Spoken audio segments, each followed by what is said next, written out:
வணக்கம். தொடர்ந்து குருப்பம் YouTube channel சார்பாக அனைவருக்கும் வணக்கம். பள்ளிக்கல்வித்துறையில் அரசு பள்ளிகளில் பணியாற்ற ஆசிரியர் அல்லாத பணியாளர்களுக்கு பார்த்திங்க அப்படின்னா 2% இடஒதுக்கீட்டில் பணிமாறுதல் மூலம் முதுகலை ஆசிரியராக பதவி உயர்வு வழங்கின நடைமுறையில் மாற்றம். அதுதான் இந்த செய்தி. இது என்ன அப்படின்னு பார்த்திங்கன்னா, இதற்கு முன்னாடி 2% இடஒதுக்கீட்டில் ஆசிரியர் அல்லாத பணியாளர்களுக்கு முதுகலை ஆசிரியராக பணிமாறுதல் வழங்கினாங்க.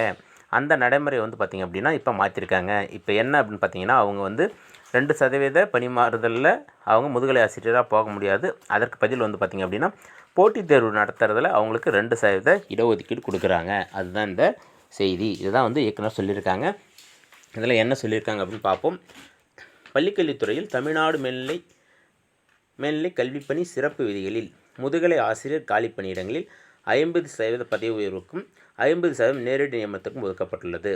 விதி 2B1 இன்படி கண்காணிப்பாளர், உதவியாளர், இடைநிலை உதவியாளர், தட்டச்சர் பதவியில் இருந்து முதுகலை ஆசிரியராக பணிமாறுதல் மூலம், அதாவது பார்த்திங்கன்னா ரெக்ரூட்மெண்ட் பை டிரான்ஸ்ஃபர் செல்வதற்கு பதவி உயர்வுக்கு என ஒதுக்கீடு செய்யப்பட்ட 50% காலி பணியிடங்களில் இருந்து 2% பணியிடங்கள் ஒதுக்கப்பட்டுள்ளது.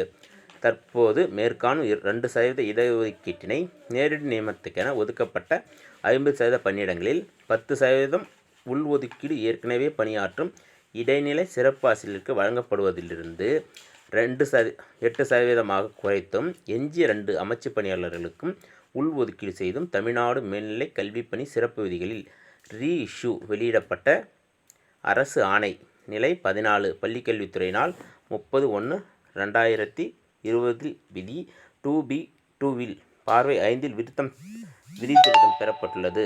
அரசு ஆணை இத்துடன் இணைத்து அனுப்பப்படுகிறது. இதுதான் இந்த செய்தி. அதனால் பார்த்திங்க அப்படின்னா, இனி பார்த்திங்கன்னா ஆசிரியர் அல்லாத பணியாளர்கள் நேரடியாக பார்த்திங்கன்னா அதாவது பணிமாறுதல் மூலமாக அவங்க முதுகலை ஆசிரியராக போக முடியாது. போட்டித் தேர்வில் தான் அவங்களுக்கு கொடுத்துருக்காங்க. இன்னொன்று பார்த்திங்க அப்படின்னா, ஏற்கனவே இடைநிலை சிறப்பாசிரியர்களுக்கு கொடுத்த 10%லிருந்து 2% எடுத்து இவங்களுக்கு கொடுத்துருக்காங்க அப்படின்றது இந்த செய்தி. நன்றி.